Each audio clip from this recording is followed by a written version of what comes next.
And now we return to KaTR Klassics' loving retelling of Anne of Green Gables. Thomas, I see you there with that cucumber. Now come on out from under that blanket and read chapter 3. Marilla Cuthbert is surprised. By the time Matthew Cuthbert reached the Avonlea crossroads, Anne had renamed half of Prince Edward Island. Barry's Pond was now the Lake of Shining Waters. The avenue had been renamed the White Way of Delight. The Dark Shallows had been renamed the Cherry Blossom Coon Rapids, after they politely nodded at a black man fishing at the local pond. Matthew was also wondering what a bosom friend could possibly entail. Several other rebrandings had happened while Matthew's mind had reeled with the thoughts of his sister Marilla's reaction to this unwanted, red-haired orphan. Matthew Cuthbert, as he passed, could see through the Lynn's front parlor window. He regretted every moment that he'd partook, as Thomas Lynde was proving that he was no longer a spring gelding, but was making his way around the racetrack regardless. Anne didn't notice, but exposited. Does Mr. Barry have any daughters? He has a daughter of about 11. Her name is Diana. Diana Barry. Oh, if there's one name I love, it's Diana. Probably only second to the name Marilla. Do you know anyone named Marilla? Oh, if you do, I should be ever so happy. Matthew chuffed to himself. This is getting ridiculous. The aptly named Marilla Cuthbert was sure to rub the of Green Gables from Anne the moment she laid eyes upon this child, who was not a boy. Matthew didn't want to give away this bombshell too quickly, so he rejoined Anne's whimsical banter as best he could. Well, now, I don't know. There's something dreadful heathenish about the name Diana, seems to me. I'd rather Jane or Mary or some sensible name like that.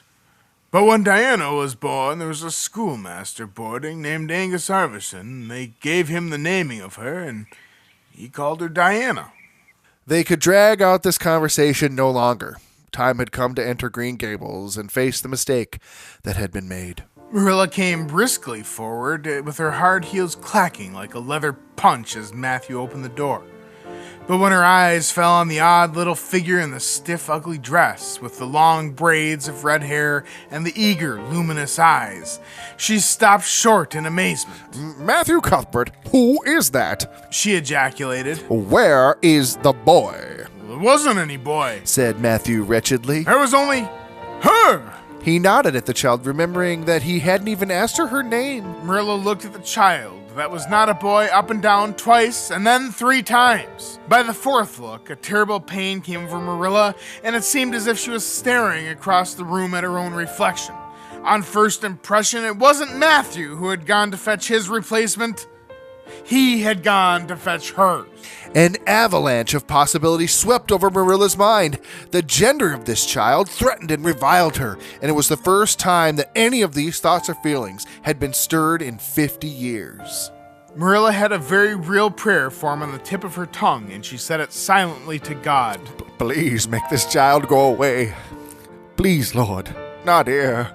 Not now. Marilla couldn't stand the look of the child because she couldn't stand her own looks, and clearly the resemblance was obvious. As they stood opposed to each other, Matthew Cuthbert's jaw dropped like a rusty old gate. Matthew again attempts some sort of reiteration, but the words refused to come out of his mouth.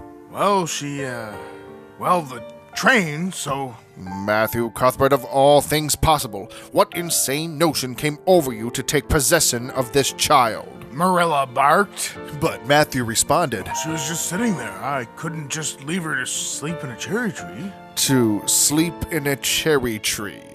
What kind of idea is that? Marilla asked flatly, with all sorts of other unpleasant memories flooding her mind. I don't know, Matthew said quickly as he disappeared around the corner and into his room.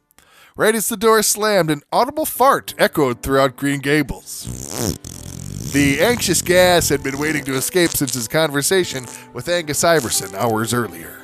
Anne giggled and then burst into tears. You don't want me! She cried. You don't want me because I'm not a boy! She screamed. I might have expected it! She railed. Nobody ever did want me! That was true. I might have known it was all too beautiful to be true! It was too beautiful to be true. I might have known nobody really did want me! Matthew Cuthbert wanted her. Ugly and homely as I am. Angus Iverson, too, Oh, what shall I do? burst into tears. I'm going to burst into tears. Burst into tears she did, sitting down on a chair by the table, flinging her arms out upon it and burying her face in them, and she proceeded to cry stormily.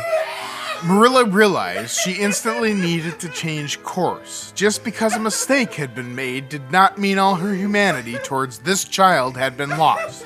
Well, there's no need to cry, so about it? Yes, there is need. The child raised her head quickly, revealing a tear-stained face and trembling lips. You would cry too if you were an orphan and had to come to a place you thought was going to be home and found that they didn't want you because you weren't a boy. Oh, this is the most tragic thing that has ever happened to me. Something like a reluctant smile, rather rusty from long disuse, mellowed Marilla's grim expression. Well, don't cry anymore. We're not going to turn you out of doors tonight. You'll have to stay here until we investigate this affair. What is your name, child? Would you please call me Cordelia? Anne said sheepishly, with her bursting optimism now hiding under a heavy cloak of terrible unwanted feelings. Anne was used to feeling discarded and unwanted, but Marilla was entirely new to this powerless feeling. Will I call you Cordelia? Marilla said, with her eyebrows seemingly turning upside down. What is your God-given name? Aunt Shirley. Plain old, ordinary Aunt Shirley. Anne Shirley is a fine and sensible name. Anne is spelled with an E. What difference does it make how it is spelled? Why, it makes a world of difference. If you just spell out regular old A-N-N, it looks positively dreadful. But Anne with an E looks like something printed in the brochures for the Seaside Social Affairs. Very well then, Anne, spelled with an E. Can you tell us how this mistake came to be made? We sent word to Mrs. Spencer to bring us a boy. Were there no boys at the asylum? Marilla asked as Matthew returned to the room to watch the drama unfold. Oh yes, there was an abundance of them. But Mrs. Spencer said distinctly that you wanted a girl about 11 years old and with red hair. Why didn't you tell me at the station that you didn't want me and leave me there? If I hadn't seen the white way of delight and the lake of shining waters, it wouldn't be so hard. What on earth does she mean? Demanded Marilla, staring at Matthew.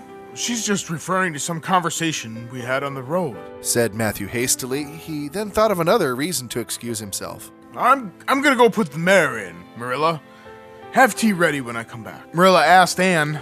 Were there any others that were sent along with from the asylum? Mrs. Spencer brought Angusina Iversonius for herself. Angusina is 16 years old and she is very beautiful and had nut brown hair. If I was very beautiful and had nut brown hair, would you keep me? No, we want a boy to help Matthew on the farm. A girl would be of no use to us. Take off your hat. I'll lay it and your bag on the hall table. Marilla had prepared a wonderful meal for what was supposed to be a warm, welcoming evening. But as the trio sat around the table, Anne only poked meekly at her food on her plate. You haven't eaten anything. Is there anything wrong with it? I am in the depths of despair. Can you eat when you are in the depths of despair? I've never been in the depths of despair, so I couldn't say. Couldn't you imagine that you were in the depths of despair? No, I could not. To despair is to turn your back on God. I guess she's tired, said Matthew, who hadn't spoken since his return from the barn. Best put her to bed, Marilla. Marilla had been wondering where Anne should be put to bed. She had prepared a couch in the kitchen chamber for the desired and expected boy, but although it was neat and clean, it didn't seem quite the thing to put a girl in there somehow. But the spare room was out of the question for such a stray waif, so there remained only the East Gable room. She could sleep in the East Gable, Angus Iverson said, poking his head through the parlor window. Bah, said Marilla. Pooh, shuddered Anne. Cougar, chuffed Matthew. Angus, as usual, had obviously been listening, and judging by the new stains on his face, he'd been eating the cucumber pie that had been cooling on the sill. Angus Iverson, get out of here, Marilla said with a smile. You dope. She threw her dish towel out the window after Angus and retrieved the now ravaged pie plate. Marilla shouted after Angus, You trampled my God and you pie-jawed Albertan. Matthew was less amused. He loaded his shotgun with rock salt and made his way outside. Angus could be heard laughing and cajoling as he made his way down to the avenue along the brook until Matthew Cuthbert shot 2 barrels worth of rock salt into his buttocks.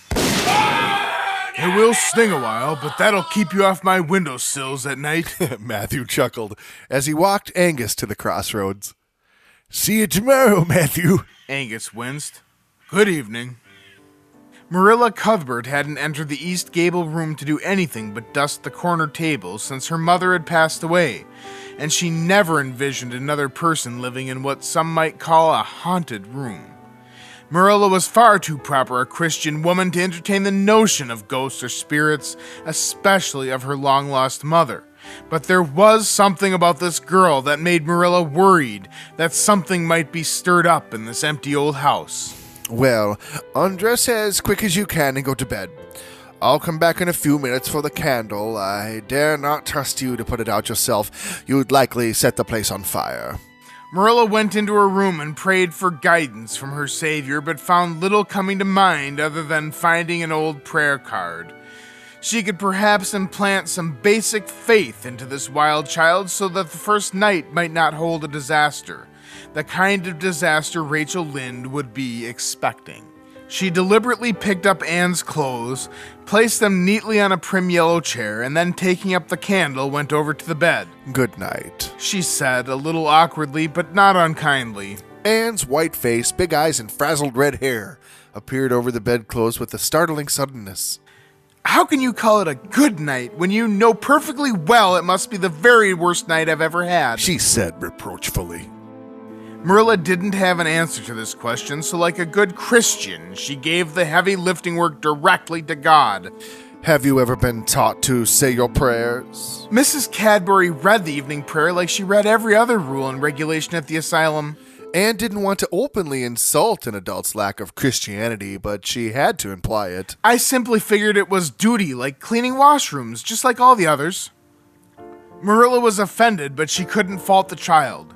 She knew it took a kindred spirit to truly impart any sort of spiritual wisdom, and she doubted this child had ever been exposed to a proper home of any kind. She steeled herself for the forgiveness given 7 times 77, which added up to 539 episodes of forgiveness. Marilla had done the math long ago, and reached 539 incidents with most of Prince Edward Island. If you're going to stay here at Green Gables, you will say your prayers and mean them, Marilla said in a way that was not meant to seem cold, but ripped through the room like an Alberta clipper. If I am to do so, I will. What must I say? You must start by being pitifully sorry about your sinful nature, then kneel by the bedside and plead forgiveness from a wrathful God. What? Just name it and claim it, Marilla said slyly as she licked her index finger, placed it to her buttocks, and made a hissing sound. And that is how Kappo and the Rev have ended this touching scene. Stay tuned for a loving retelling of all the Cuthberts' many misadventures on this KaTR Klassics presentation of Anne of Green Gables.